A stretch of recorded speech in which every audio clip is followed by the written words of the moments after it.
Hello student, তোমরা কেমন আছো? আশা করি তোমরা সকলেই ভালো আছো। প্রতাপ একাডেমি কোচিং পরিবারে তোমাদেরকে সকলকেই স্বাগত জানাই। তোমরা যারা ক্যালকাটা ইউনিভার্সিটির আন্ডারে থার্ড সেমিস্টারে পড়াশোনা করছো, তোমাদের জন্য একেবারে আমি শেষ মুহূর্তে নিয়ে চলে এসেছি বেঙ্গলি জেনারেল বা বাংলা জেনারেলে সিসি বা MDC3 গুরুত্বপূর্ণ 15 মার্কসের প্রশ্ন আর 5 মার্কসের প্রশ্ন। তোমাদেরকে বলে রাখি 1 মার্কসের জন্য তোমাদেরকে বলবো তোমরা যে স্যারের কাছে পড়ছো সেই স্যারের কাছ থেকে গুরুত্বপূর্ণ প্রশ্নগুলি নিতে পারো। এছাড়াও তোমরা যে কাজটি করতে পারো, ভালো করে টেক্সটটি খুঁটিয়ে পড়তে হবে। এছাড়াও তোমরা যে কাজটি করতে পারো সেটি হচ্ছে টেক্সট বুকটিকে খুঁটিয়ে পড়া। টেক্সট বুক না খুঁটিয়ে পড়লে 1 মার্কসের যে প্রশ্নগুলি এসে থাকে সেই প্রশ্নগুলির উত্তর দেওয়া কঠিন হতে পারে, যেহেতু বিগত কোনো বছরে প্রশ্নপত্র নেই তোমাদের কাছে। সেই জন্য তোমাদেরকে হলো টেক্সট বুক আর তোমাদের স্যারেদের কাছ থেকে পরামর্শ নাও 1 মার্কসের জন্য কোন প্রশ্নগুলি পড়ে যেতে হবে।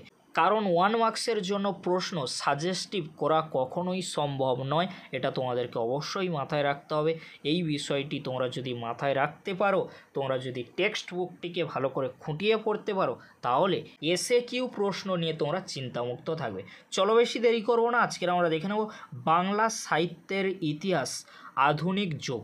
এখান থেকে গুরুত্বপূর্ণ 15 মার্কস আর 5 মার্কসের প্রশ্নগুলি আমরা দেখে নেব। প্রথমে তোমরা দেখে নাও 15 মার্কসের জন্য গুরুত্বপূর্ণ কয়েকটি প্রশ্ন, যে প্রশ্নগুলি অত্যন্ত গুরুত্বপূর্ণ 15 মার্কস বা 15 মার্কসের জন্য। গুরুত্বপূর্ণ প্রশ্নগুলি তোমরা দেখে নাও। বাংলা সাহিত্যের ইতিহাসে ফোর্ট উইলিয়াম কলেজ ও শ্রীরামপুর মিশনের অবদান কতখানি গুরুত্বপূর্ণ তা লেখো। এখান থেকে একটি প্রশ্ন তোমরা 100% পরীক্ষায় পাবে, হয় 15 নয় 5। অবশ্যই তোমরা প্রশ্নটি ভালো করে রেডি করবে। পরবর্তী প্রশ্ন, বাংলা গদ্য সাহিত্যের ইতিহাসে ঈশ্বরচন্দ্র বিদ্যাসাগর ও রাজা রামমোহন রায়ের অবদান খুবই গুরুত্বপূর্ণ। এখান থেকে একটি প্রশ্ন কিন্তু আসতে পারে। বাংলা গদ্য সাহিত্যের ইতিহাসে অক্ষয় কুমারের অবদান সম্পর্কে লেখো। প্রশ্নগুলি 15 মার্কসের জন্য অত্যন্ত গুরুত্বপূর্ণ। পরবর্তী প্রশ্ন, বাংলা প্রবন্ধ সাহিত্যে বঙ্কিমচন্দ্র চট্টোপাধ্যায়ের অবদান সম্পর্কে লেখো। প্রশ্নটি অনেক সময় ঘুরিয়ে আসতে পারে। বঙ্কিমচন্দ্রের ঐতিহাসিক উপন্যাস সম্পর্কে সংক্ষেপে আলোচনা করো। এখানে তোমাদেরকে বলে রাখি, তোমাদের যদি কোনো স্যার নোটস দিয়ে থাকেন, সেই স্যারের কাছ থেকে নোটসটি নিয়ে তোমরা শর্ট নোট কিন্তু তৈরি করবে। প্রত্যেকটি টপিক কিন্তু তোমাদের জন্য খুবই গুরুত্বপূর্ণ বাংলা সাহিত্যের ইতিহাস আধুনিক যুগ থেকে। যেহেতু নতুন সিলেবাস, কোনো প্রিভিয়াস ইয়ারের কোশ্চেন পেপার নেই, সেই জন্য তোমাদেরকে হলো প্রত্যেকটি টপিক বা বিষয় থেকে তোমরা শর্টস নোটস তৈরি করো। সেখান থেকে তোমরা নিজেদের মতো করে পড়ে যাও, অবশ্যই তোমরা উপকৃত হবে। কেন বলছি, বাংলা বিষয়ের ক্ষেত্রে সাজেশন করা একটু টাফ কিন্তু হয়ে থাকে। তাও তোমাদেরকে বলো, যে প্রশ্নগুলি আমি রেখেছি অত্যন্ত গুরুত্বপূর্ণ, শেষ মুহূর্তের জন্য এই প্রশ্নগুলি তোমরা একবার হলেও দেখে যাবে, কারণ এখান থেকে প্রশ্ন আসার সম্ভাবনা 100% রয়েছে। পরবর্তী প্রশ্ন কি রয়েছে তোমরা দেখে নাও। বাংলা গদ্য সাহিত্যের ইতিহাসে প্যারীচাঁদ মিত্রের অবদান বিস্তারিতভাবে আলোচনা করো। কবি মধুসূদন দত্তের কাব্যগুলি সম্পর্কে আলোচনা করো।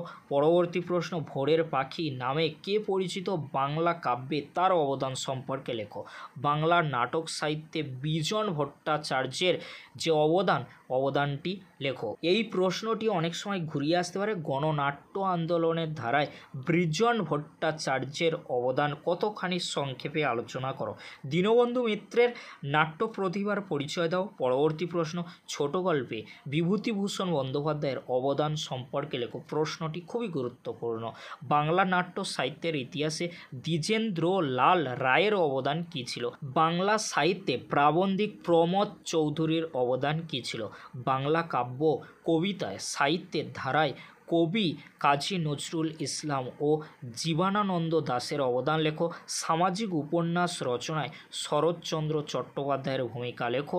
বাংলা পৌরাণিক নাট্য সাহিত্যের ধারায় গিরিশচন্দ্র ঘোষের অবদান লেখো। প্রশ্নগুলি 15 মার্কসের জন্য অত্যন্ত গুরুত্বপূর্ণ। এখান থেকে তোমরা সমস্ত 15 মার্কসের প্রশ্নগুলি পরীক্ষায় কমন পেয়ে যাবে। এবারে তোমরা দেখে নাও 5 মার্কসের জন্য গুরুত্বপূর্ণ কয়েকটি প্রশ্ন।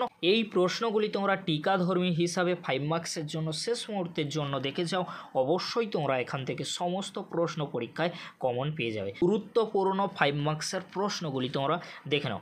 উপন্যাসিক হিসেবে মানিক বন্দ্যোপাধ্যায়ের অবদান মূল্যায়ন করো। ছোট গল্পে রবীন্দ্রনাথ ঠাকুর ও বিভূতিভূষণ বন্দ্যোপাধ্যায়ের অবদান লেখো। পুতুল নাচের ইতিকথা, কৃষ্ণক্রান্তের উইল এবং শেষের কবিতা সম্পর্কে টিকা লেখো। প্রশ্নগুলি 5 মার্কসের জন্য খুবই গুরুত্বপূর্ণ। পরবর্তী প্রশ্ন, বাংলা গদ্য সাহিত্যের ইতিহাসে হুতুম পেঁচার নকশার গুরুত্ব বা কালী প্রসন্ন সম্পর্কে আলোচনা বা অবদান লেখো। প্রহসন রচনায় মাইকেল মধুসূদন দত্তের কৃতিত্বের পরিচয় দাও। যতীন্দ্রনাথ সেনগুপ্তকে দুঃখবাদী কবি বলা হয় কেন? উপন্যাসিক তারাশঙ্কর বন্দ্যোপাধ্যায়ের প্রধান বৈশিষ্ট্যগুলি সূত্রাকারে লেখো। পরবর্তী প্রশ্ন, বাংলা ছোট গল্পের ইতিহাসে শরৎচন্দ্র চট্টোপাধ্যায়ের কৃতিত্ব সংক্ষেপে আলোচনা করো। প্রশ্নটি অনেক সময় ঘুরিয়ে আসতে পারে, প্রশ্নটি তোমরা দেখে নাও। নেক্সট তোমরা দেখে নাও কোন প্রশ্নগুলি তোমরা টিকাধর্মী হিসাবে রেডি করবে। শ্রীরামপুর মিশন খুবই গুরুত্বপূর্ণ বলেছি।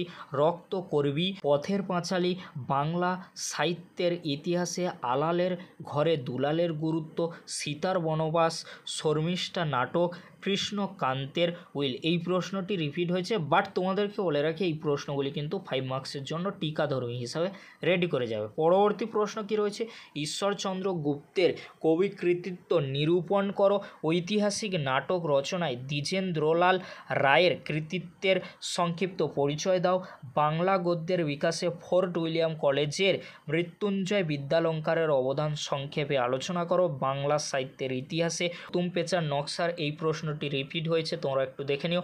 কাজী নজরুল ইসলামের কবি কৃতিত্ব, এই প্রশ্নটিও রিপিট হয়েছে, তোমরা একটু দেখে নিও। পরবর্তী প্রশ্ন অর্থাৎ টিকাধর্মী হিসাবে কোন প্রশ্নগুলি গুরুত্বপূর্ণ রয়েছে তোমরা একটু দেখে নাও। তত্ত্ববোধিনী পত্রিকা, বঙ্গদর্শন, বর্তমান ভারত, সীতার বনবাস, কমলাকান্তের দপ্তর, প্রাচ্য এবং পাশ্চাত্য, সমাচার দর্পণ, সংবাদ প্রভাকর, দিগদর্শন, নীল দর্পণ, গণদেবতা উপন্যাস। প্রশ্নগুলি আমি টিকাধর্মী হিসাবে বললাম। প্রত্যেকটি প্রশ্নের যিনি লেখক বা যিনি সম্পাদক রয়েছেন তাদের অবদান সম্পর্কে কিন্তু আমি বলে দিয়েছি, সেই জন্য তোমাদেরকে বলো প্রশ্নের সংখ্যা একটু বেশি হতে পারে, বাট তোমাদেরকে বলো, যেমন তোমাদেরকে বলে রাখি বঙ্গদর্শন, বঙ্গদর্শন কার লেখা? বঙ্কিমচন্দ্র চট্টোপাধ্যায়ের কিন্তু লেখা এখানে কিন্তু রয়েছে। তাহলে বঙ্কিমচন্দ্র পড়লেই কিন্তু হয়ে যাচ্ছে বা বঙ্গদর্শন পড়লেই কিন্তু হয়ে যাচ্ছে।